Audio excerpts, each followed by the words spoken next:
हाय, कितना कमाती है। सविता, बधाई हो। अब तो दो दो बहुएं आ गई है तुम्हारी। हाँ जी, अब तो हमारा परिवार भी पूरा हो गया है। देख लो छोटी बहू, ये जो तुम्हारी जिठानी है ना, वो तो काफी पढ़ी लिखी है, स्कूल में इंग्लिश की टीचर है। इस खानदान में तो हर कोई इससे ही सलाह लेता है। जी बुआ जी। जी बुआ जी, मैं तो भाभी की सबसे बड़ी फैन हूँ। जिस तरह से उन्होंने घर को और अपने करियर को संभाला है, वो तो सच में तारीफ के लायक है। अरे ऐसा कुछ भी नहीं है, वो तो बस सब हो जाता है वक्त के साथ धीरे धीरे। नहीं नहीं भाभी, हर कोई नहीं ये कर पाता। आप तो घर को भी इतने अच्छे से मैनेज करती हैं, बाहर के कामों को भी। मैं इतना सब नहीं कर पाती।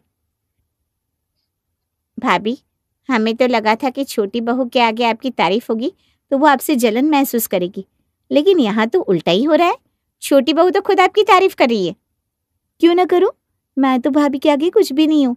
मैं तो घर और ऑफिस दोनों नहीं संभाल सकती, इसलिए मैंने तो सोचा है मैं तो घर से ही काम करूंगी। अब भाभी जितना तो नहीं कमा पाऊंगी, लेकिन बहू होने का फर्ज भी तो निभाना है ना। वो बात तो है, कोई बात नहीं खुशबू, तुम घर से जो भी छोटा मोटा काम मिल जाए उसे अपने लैपटॉप पे कर सकती हो। भाभी तो इंग्लिश की टीचर है, उन्हें तो सारी जिम्मेदारी उठानी ही पड़ती है। जी दीदी, सही बात है। सविता, तेरा काम तो हो गया। एक बहू ने कह दिया वो घर से ही काम करेगी, इसका मतलब एक बहुत ज्यादा कमाएगी और एक तेरे साथ घर के कामों में हाथ बटा देगी। मैं तो दोनों में खुश हूँ जीजी, आरती के काम से भी और खुशबू ने जो फैसला लिया है उससे भी। खुशबू ने साफ कर दिया था कि वो वर्क फ्रॉम होम करेगी, लेकिन आरती तो अपने स्कूल टीचर की पोजीशन छोड़ने ही नहीं वाली थी। वक्त के साथ आरती का प्रमोशन भी हुआ, उसकी सैलरी भी बढ़ गई और अब वाह भाभी, आपने तो कमाल ही कर दिया। आपको प्रमोशन हो गया, क्या बात है। हाँ, अब मेरी सैलरी भी 25,000 से 30,000 हो गई है। ये तो बड़ी खुशी की बात है। वैसे भी अब घर का खर्चा भी बढ़ रहा है। अब तुम दोनों अलग अलग मकान लेने का भी सोच रहे हो, तो दोनों को अपना अपना खर्चा देखना ही होगा। जी माँ जी, आपने ये बात बिल्कुल सही कही है। अब अपना मकान होगा, चाहे नीचे या ऊपर, लेकिन सबको अपना खर्चा उठाना ही होगा। माँ, फिर आप हमारे साथ हमारे घर में रहिए। वैसे भी घर तो नीचे ऊपर ही है। भैया नीचे रह रहे हैं और मैं ऊपर फर्स्ट फ्लोर पर। हाँ माँ जी, मैं भाभी की तरह ज्यादा कमाती तो नहीं हूँ, लेकिन हम दोनों कोशिश करेंगे कि आपको हर सुविधा मिल जाए। बच्चों के पास तो माँ खुशी रहती है बेटा। और तुम दोनों कौन सा इतना दूर दूर रहने वाले हो? एक बेटा ऊपर है, एक नीचे। लेकिन तुम दोनों अभी तक सेटल नहीं हुए हो ना, इसलिए मैं सोच रही हूँ मैं विकास के पास रह जाती हूँ। हाँ हाँ माँ, बिल्कुल। और आपकी बात भी सही है, हम दोनों अच्छा कमाते हैं। वहाँ तो खुशबू वर्क फ्रॉम होम से ज्यादा क्या कमा लेती होगी। वेद के ऊपर ही तो है सारा खर्चा। प्रमोशन के साथ साथ सास फ्री में मिल गई, ये नहीं सोचा था, लेकिन अब क्या कर सकते हैं। सबको पता चल गया है कि मेरा प्रमोशन हो गया है और सैलरी भी बढ़ गई है। अब ना भी तो नहीं कह सकते इनको। क्या भाभी, आपको कोई परेशानी है क्या?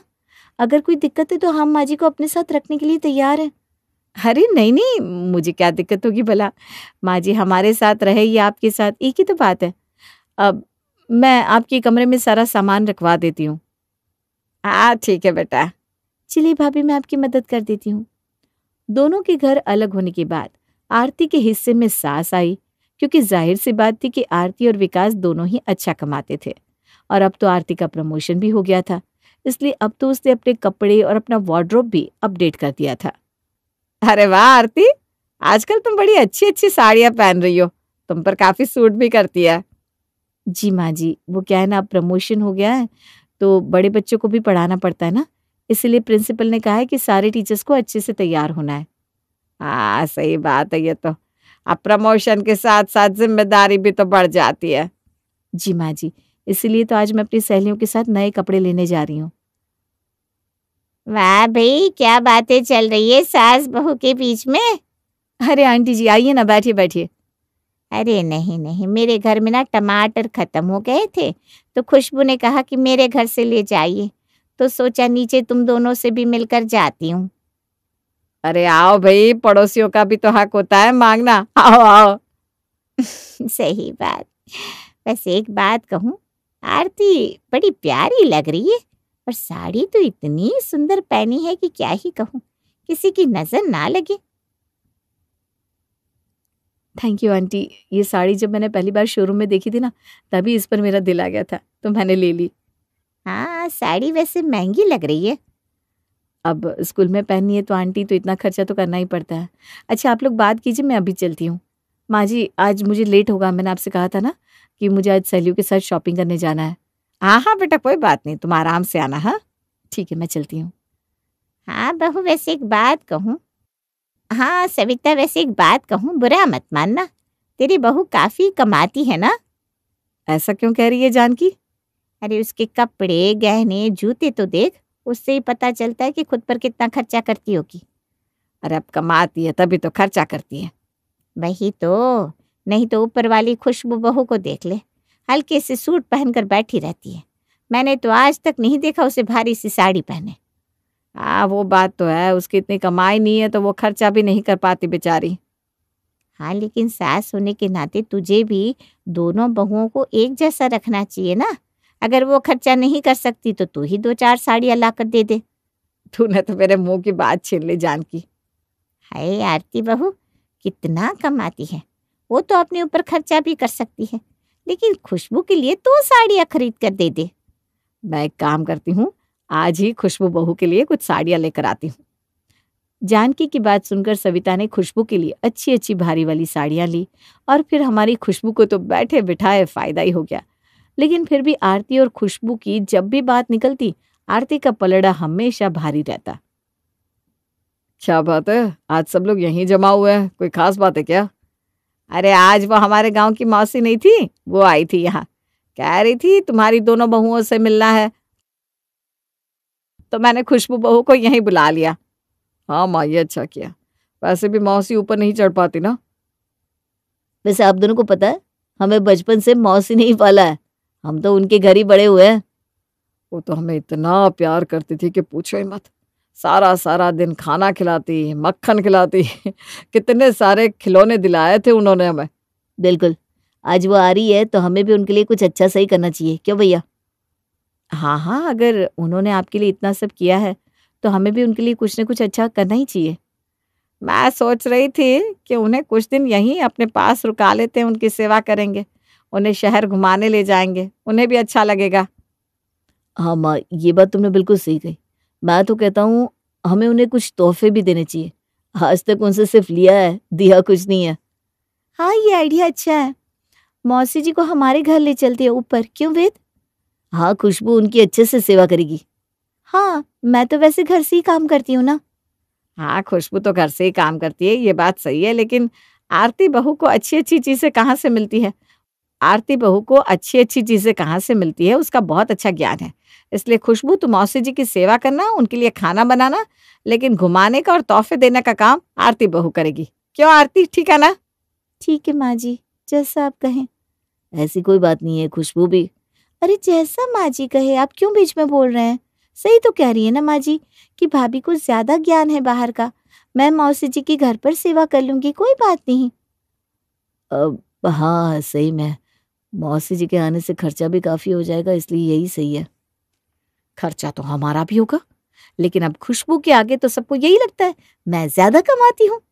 ठीक है, चलो फिर सब लोग मुझे ही आगे रखते हैं तो कोई बात नहीं। भाभी, आपको कोई परेशानी तो नहीं है ना? अरे नहीं नहीं, मुझे कोई परेशानी नहीं है, मौसी जी को मैं ही घुमा ले आऊंगी। मौसी जी के आने के बाद खुशबू उनके लिए खाना बनाती और आरती उन्हें घुमाने ले जाती, तोहफे दिलाती, सब कुछ करवाती। मौसी जी के जाने के बाद सविता को एहसास हो रहा था कि शायद खुशबू को किसी बात का बुरा न लगा हो, क्योंकि हर काम के लिए आरती को ही आगे किया जाता था। अरे माँ जी, ज्योति दीदी, आप लोग यहाँ आइए आइए, मैं बस अपने लिए चाय रख रही थी, आपके लिए भी रख देती हूँ। अरे नहीं नहीं, इसकी कोई जरूरत नहीं है, हम तो बस तुमसे मिलने आए थे यूं ही।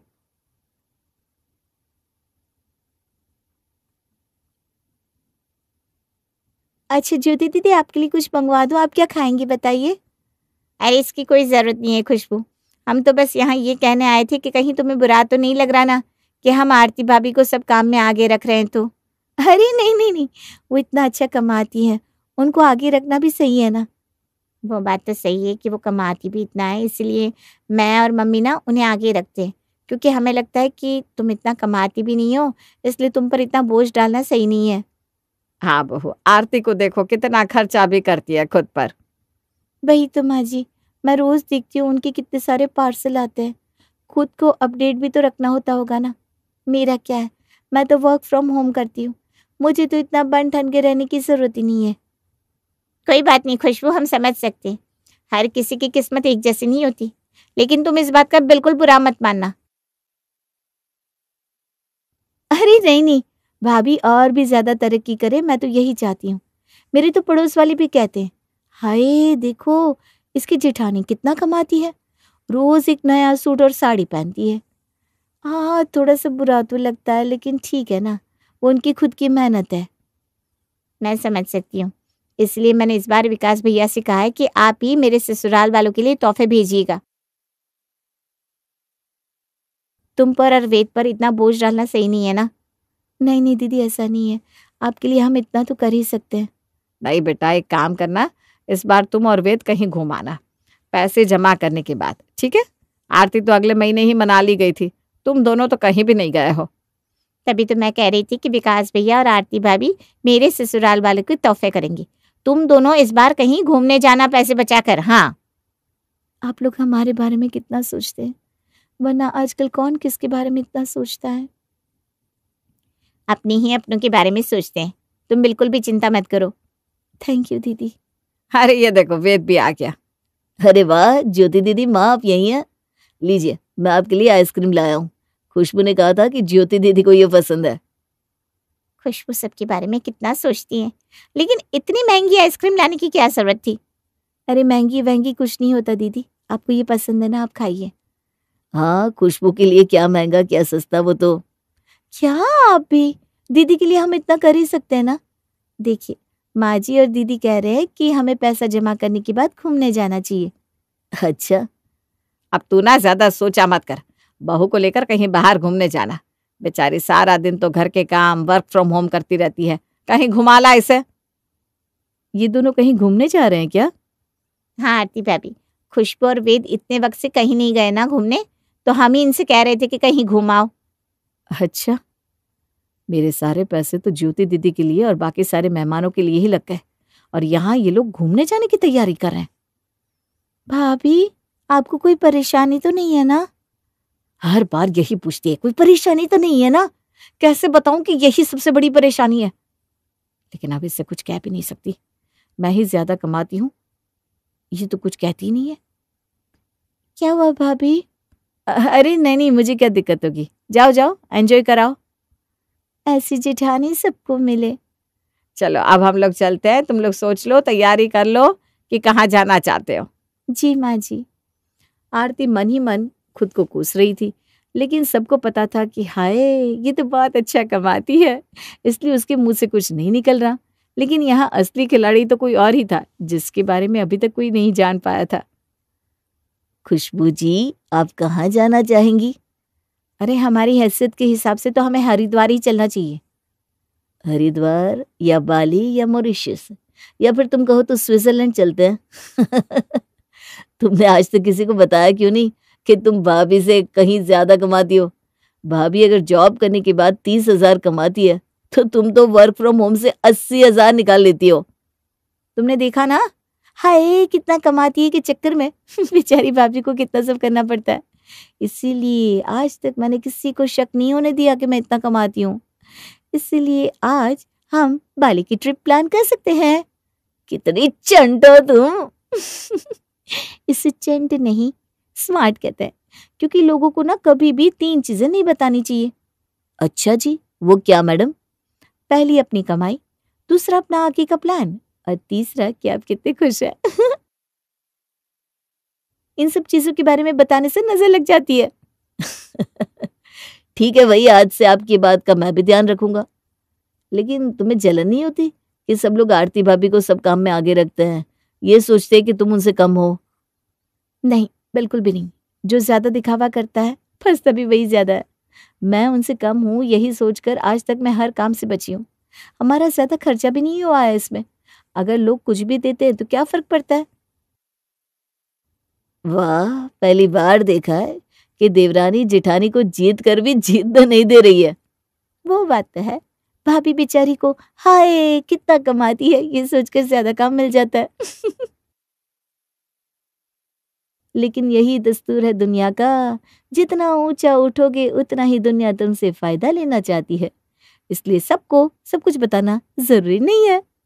Point to be noted madam. चलो अब बाली की प्लानिंग करें।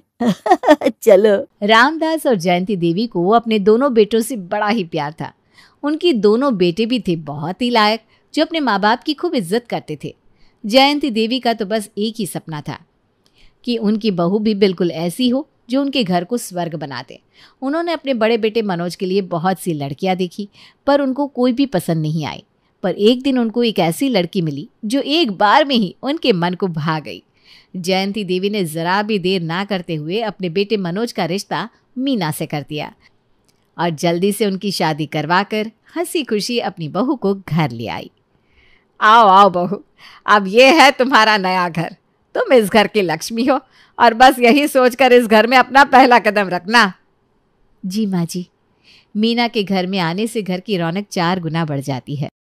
वो पूरा घर बड़े अच्छे से संभाल लेती है, सबकी खूब इज्जत करती है और स्वभाव की भी बहुत नरम होती है। मनोज की शादी करके मैं तो धन्य हो गई जी। इतनी अच्छी बहू मिली है कि दूर दूर तक किसी की नहीं होगी। सुबह से रात तो मजा ले कि मुझे एक भी काम करने दे। अरे मैं कितनी बार अपनी दवाई लेना भूल जाता हूँ, पर वो कभी नहीं भूलती। सबकी इतनी इज्जत करती है, इतने प्यार से रहती है कि बस मन खुश हो जाता है। अब तो मेरी एक ही ख्वाहिश है कि अपने राहुल के लिए भी मीना जैसी बहू मिल जाए। हाँ जयंती, एकदम सही कहती हो। हमारा परिवार उस दिन संपूर्ण हो जाएगा और बस फिर अपनी बाकी की ज़िंदगी इनके बच्चों को खिलाएंगे और मज़े से रहेंगे। माँ जी, बाबूजी, ये लीजिए दूध। आपने कल भी दूध नहीं पिया था, आपको डॉक्टर ने बोला है ना रोज़ दूध पिया करो। अरे बहू, तू तो एकदम मास्टर नहीं बन जाती है। तो बनना ही पड़ता है, वरना आप दोनों तो बिल्कुल अपना ध्यान ना रखो। हम अभी यही बात कर रहे थे कि बस तेरी देवरानी भी तेरे जैसी आ जाए तो हम धन्य हो जाएंगे। अरे माँ जी, बिल्कुल आएगी और मुझसे भी अच्छी आएगी, आप बिल्कुल बेफिक्र रहिए। मीना दूध देकर अपने कमरे में जा रही थी, तभी राहुल बाहर से जल्दी जल्दी में आ रहा था। अरे देवर जी, क्या हुआ? किस बात की जल्दी है? अरे भाभी, कल सुबह अपने दोस्तों के साथ 1 हफ्ते के लिए गोवा जा रहा हूँ। बस अभी अभी हमारा प्लान बना है, तो जाकर जल्दी से पैकिंग करनी है ना। अरे वाह, क्या बात है। ठीक है, आप जाओ और खूब एंजॉय करना। और हाँ, सुबह मैं जल्दी उठकर आपका नाश्ता तैयार कर दूंगी। भाभी हो तो आपके जैसी, सबका ध्यान रखने वाली। अरे देवर जी, बस करो, इतनी तारीफ करके मुझे चने के झाड़ पर मत चढ़ाओ। राहुल अपनी पैकिंग करने कमरे में चला जाता है और मीना सोने चली जाती है। सुबह सुबह राहुल नाश्ता करके दोस्तों के साथ घूमने निकल जाता है। घर में सब कुछ ठीक ठाक चल रहा था और सब सुख शांति से रह रहे थे, पर किसको खबर होती है कि आखिर ये तूफान से पहले की शांति है। हेलो, कोई घर में है? अचानक एक लड़की एक ट्रॉली बैग लिए घर के दरवाजे पर आ खड़ी होती है और ऐसे आवाज़ दे रही होती है जैसे उसी घर की सदस्य हो। मीना तो रसोई में आटा गूंद रही थी, पर आवाज़ सुनने के बाद वो बाहर आकर देखती है तो उसके सामने एक लड़की ट्रॉली बैग लिए खड़ी है। मीना उससे पूछती है, जी मैंने आपको पहचाना नहीं, आप कौन? हेलो भाभी, मेरा नाम पारुल है और मैं इस घर की नई सदस्य हूँ। इस घर की नई सदस्य? मैं कुछ समझी नहीं। समझा दूंगी, सब समझा दूंगी, पर पहले आप सबको बाहर तो बुलाओ। माँ जी, बाबूजी और आपके प्यारे पतिदेव को भी। सबको एक साथ आराम से बताऊंगी। अच्छा ठीक है, मैं सबको बुलाती हूँ। मीना जल्दी से अपने सास ससुर के कमरे में जाती है और उनको जाकर बताती है कि बाहर कोई लड़की आई है जो खुद को घर का नया सदस्य बता रही है। ये सुनकर उसके सास ससुर उठ खड़े होते हैं और तुरंत बाहर आते हैं। उसके बाद वो अपने कमरे में जाकर मनोज को सारी बात बताती है और वो भी दौड़ा चला आता है। जब सब लोग बाहर आते हैं तो पारुल मज़े से सोफे पर बैठी थी। ओह, आ गए सब? पारुल उठकर सास ससुर के पैर छूने लगती है। उनको बड़ी हैरानी होती है कि आखिर ये सब हो क्या रहा है। ए लड़की, कौन हो तुम और ये सब क्या है? अरे माँ जी, सांस तो लो। यहाँ आराम से बैठो, फिर मैं सब बताती हूँ। देखो, हम तुमको नहीं जानते, आज पहली बार देख रहे हैं। आखिर हो कौन तुम? मैं आपकी छोटे भाई राहुल की पत्नी पारुल हूँ। इतना सुनते ही सबके कान खड़े हो जाते हैं। सब एक दूसरे की शक्ल देख रहे थे कि आखिर ये लड़की अपने आप को राहुल की पत्नी क्यों बोल रही है। यह सब क्या बकवास है? जो भी हो तुम, अभी के अभी अपना बैग उठाओ और निकलो यहाँ से। अरे ऐसे कैसे निकल जाऊं? ये मेरा भी घर है, समझी आप? प्यार से समझ में नहीं आ रहा तो मुझे दूसरे तरीके भी आते हैं समझाने के। मैं अभी पुलिस को फ़ोन करता हूँ, तभी इसे समझ में आएगा। हाँ हाँ बिल्कुल, पुलिस को बुलाओ, मैंने कब रोका है। मैं भी ये फोटोज उनको दिखा दूंगी, वो खुद ही फैसला कर लेंगी कि मैं कहाँ रहूंगी। मनोज पारुल के हाथ से फोटो लेता है और देखकर हैरान रह जाता है। उस फोटो में पारुल राहुल के साथ बैठी थी। आसपास कुछ और भी लोग होते हैं और दोनों के हाथ में फूल होते हैं। ये सब क्या है? अच्छे से देखिए ना, आपके भाई ने कुछ समय पहले ही मुझसे शादी की है और फिर मुझे छोड़कर यहाँ भागा है। पर ये तो कोई शादी की फोटो नहीं लग रही। मैं इस शहर से नहीं हूँ, आसाम से हूँ, और हमारे गांव में ना ऐसी ही शादी होती है। अब सब चुप हो जाते हैं। उनके पास बोलने को कुछ भी नहीं था। मनोज तुरंत राहुल को फ़ोन लगाता है, पर उस वक्त राहुल अपना फ़ोन होटल में छोड़ गया था और अपने दोस्तों के साथ एंजॉय कर रहा था। अब सबको मजबूरन पारुल को अपने घर में रखना पड़ता है। पारुल पूरे एटीट्यूड के साथ अपना ट्रॉली बैग उठाती है और मीना से कहती है, भाभी जी ज़रा मुझे मेरे पति का कमरा तो चलकर दिखा दीजिए, मैं उनके जाने तक सब सेट कर लूँ ना। हाँ चलो दिखाती हूँ। पारुल तो अपना बैग लेकर राहुल के कमरे पर कब्जा जमा लेती है और बाकी सबका दिमाग एकदम खराब हो चुका था। घर की सुख शांति एक पल में खत्म हो चुकी होती है और सब मातम में बदल जाती है। सबको राहुल की इस हरकत पर बड़ा ही गुस्सा आ रहा होता है और वो बस उसके आने का इंतज़ार कर रहे थे। उस रात कोई भी चैन से नहीं सो पाता और जब सुबह होती है तो वो और बुरी होती है। मीना हमेशा की तरह रसोई में सबके लिए नाश्ता बना रही थी। तभी वहाँ पारुल छोटी सी नाइटी पहनकर आ खड़ी होती है। गुड मॉर्निंग जेठानी जी, क्या पक रहा है आज? हे भगवान, ये क्या पहन रखा है तुमने? माँ जी देखेंगी तो क्या होगा? ये सब कपड़े इस घर में नहीं पहने जाते। जाओ जल्दी से सूट सलवार या साड़ी पहन कर आओ। तुम होती कौन हो मुझे ये बताने वाली कि मैं क्या पहनूं और क्या नहीं? मैं ऐसे ही कपड़े पहनती हूँ और ऐसे ही पहनूंगी, समझी? और हाँ, वो बुढ़िया मेरे सामने आकर चूंचा करे उसके पहले जाकर उसे भी समझा देना। मैं अभी अपने कमरे में जा रही हूँ और मुझे 10 मिनट के अंदर जूस और सैंडविच चाहिए। इतना सब मीना को सुनाकर पारुल वहां से बड़ी अकड़ में निकल जाती है। मीना को पारुल का बर्ताव बिल्कुल अच्छा नहीं लगता और वो अपनी सास को जाकर सारी बात बताती है। बताओ तो माँ जी, ऐसे कैसे ये घर में घूम सकती है और ऊपर से इतनी बदतमीजी से बात करती है कि क्या बताऊं। मैं भी जाकर इसकी खबर लेती हूँ।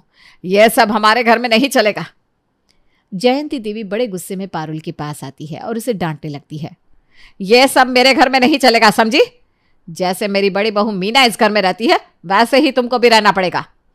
ए बुढ़िया, ये फालतू के लेक्चर जाकर किसी और को सुना। मेरे सामने बकवास की ना तो गली में जाकर शोर मचा दूंगी कि तेरा बेटा क्या क्या करके आया है मेरे साथ, और शादी की फोटो ना गली गली में चिपका दूंगी। हे भगवान, ये तो बिल्कुल ही बेशर्म है। माँ जी आप चलिए यहाँ से, इसके मुंह लगने से कोई फायदा नहीं है। अब तो देवर जी ही आकर कुछ करेंगे। सास पारुल के कमरे से चुपचाप बाहर आ जाती है और सोफे पर आकर बैठ जाती है। सब लोग वहीं बैठे थे, तभी राहुल का फोन आता है। हेलो भैया, कल रात आपकी मिस कॉल देखी थी। मैं ना फ़ोन होटल में ही छोड़ गया था और रात को देर से आया तो फ़ोन नहीं कर पाया। ये सब छोड़ और ये बता कि तुमने हमसे इतनी बड़ी बात कैसे छुपाई? पता है तुम्हें घर में सबका कितना बुरा हाल है। अरे क्या हुआ है, कौन सी बात छुपा ली मैंने? मैं गोवा ही तो आया हूँ, चाहे तो सबसे बात करवा दूँ। मैं उसकी बात नहीं कर रहा। तो कुछ समय पहले आसाम गया था, वहां पर तूने पारुल नाम की लड़के से शादी कर ली और हमसे ये बात छुपा कर रखी।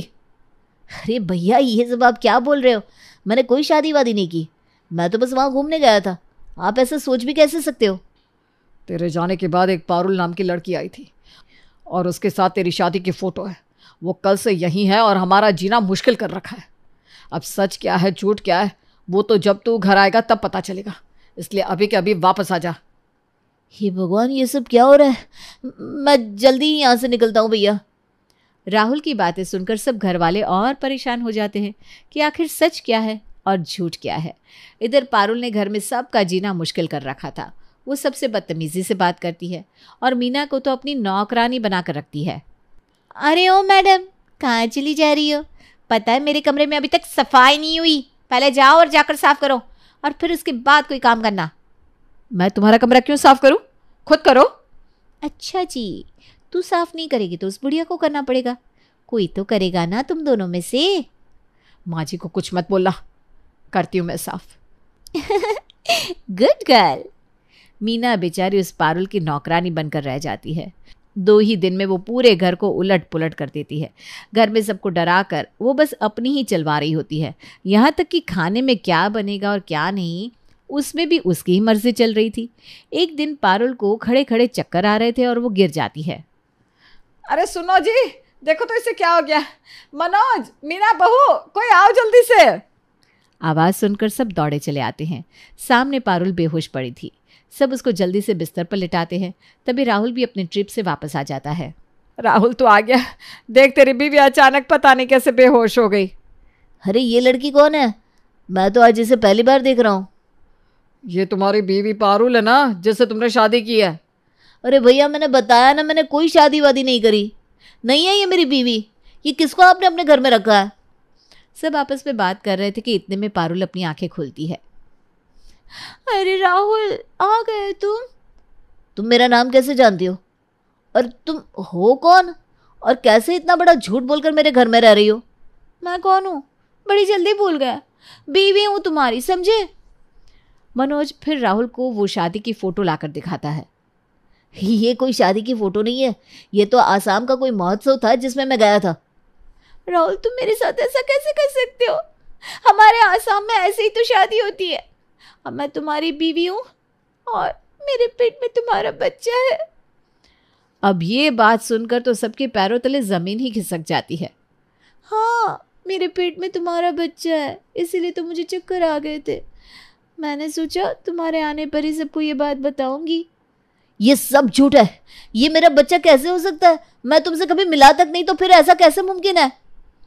सब राहुल के ऊपर चिल्लाने लगते हैं और उसकी बात पर कोई यकीन नहीं करता। राहुल बेचारा अपने कमरे में चला जाता है। यहाँ पारुल की सास उसका खूब ध्यान रखने लगती है, उसे ज़रा भी बिस्तर से उठने नहीं देती। ये फल खा ले, बच्चे के लिए ना बहुत अच्छा होता है। तेरा कुछ और भी मन हो तो बता दियो, मैं वो बना दूंगी। ठीक है? ठीक है माँ जी। पर क्या बात है, आपकी बड़ी बहू दिखाई क्यों नहीं दे रही? अरे उसकी माँ की तबीयत अचानक बिगड़ गई और उसे अपने मायके जाना पड़ा। 2-4 दिन में आ जाएगी वापस। पर मैं हूं ना यहाँ, मैं तेरा अच्छे से ध्यान रखूंगी। हाँ बेटा।